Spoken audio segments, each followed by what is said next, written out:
There's always that one colleague who's been sitting in the same planning meetings with you for the past 6 weeks, who's been agreeing with everything.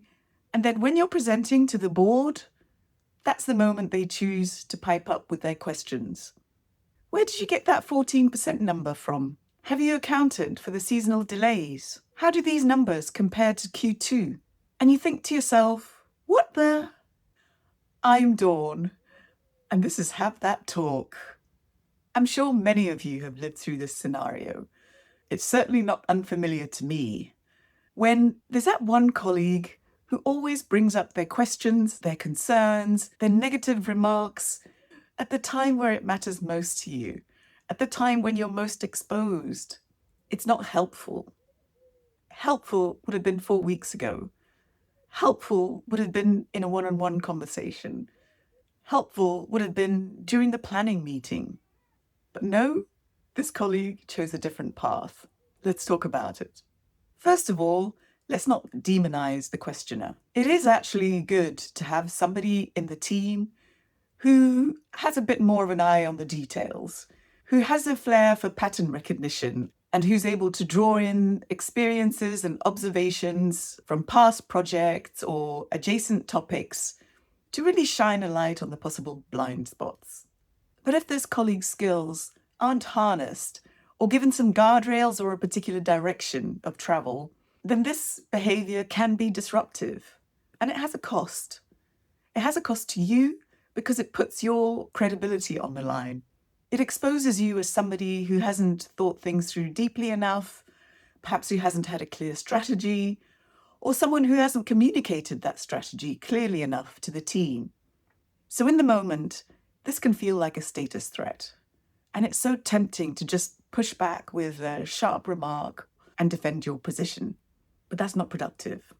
And there's also a cost to your team or your project, because this individual, with their questions and with their negativity, just grinds on people's motivation. And it slows down the project.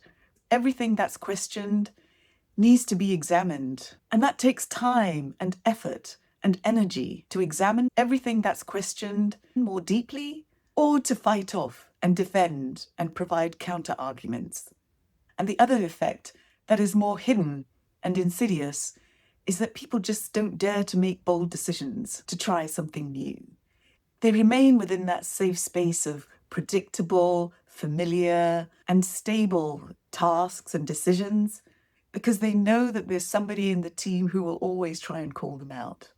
And nobody wants to be on stage when that happens. And also consider the cost to the questioner. How is their behaviour affecting their position within the team? People will stop trusting them. People will try to avoid involving them. People will just keep out of their way. They become an outsider. And sometimes this can reinforce their behaviour.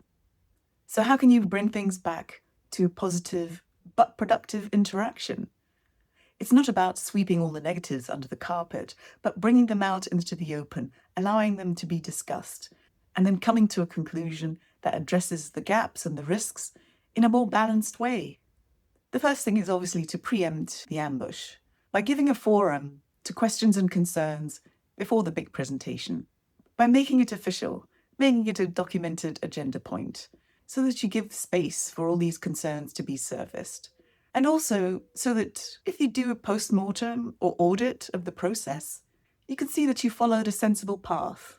And if any questions come from higher up, you have that documented and you can provide the report.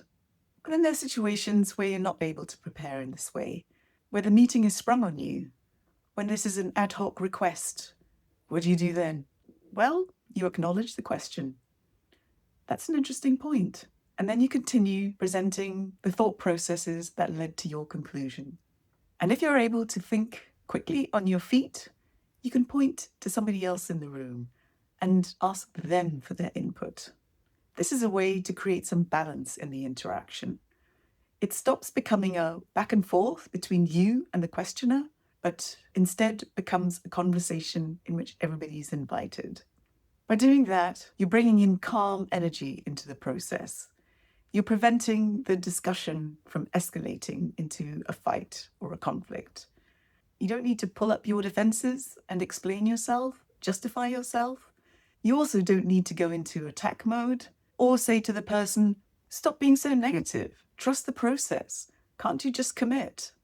All that is unnecessary when you allow the questions to land. And if the question helps identify a flaw in the process or a blind spot that everybody missed, that's a good thing, and that should be acknowledged. And then use that to improve the result, to keep things moving forward. So, to recap, see the questioner as your devil's advocate and channel that energy to improve your processes. But most importantly, think about your own response, your own internal tendencies, and your own preparation as well. Because it's this calm and this clarity that you'll need when you go in to have that talk. Okay? I'll see you next time.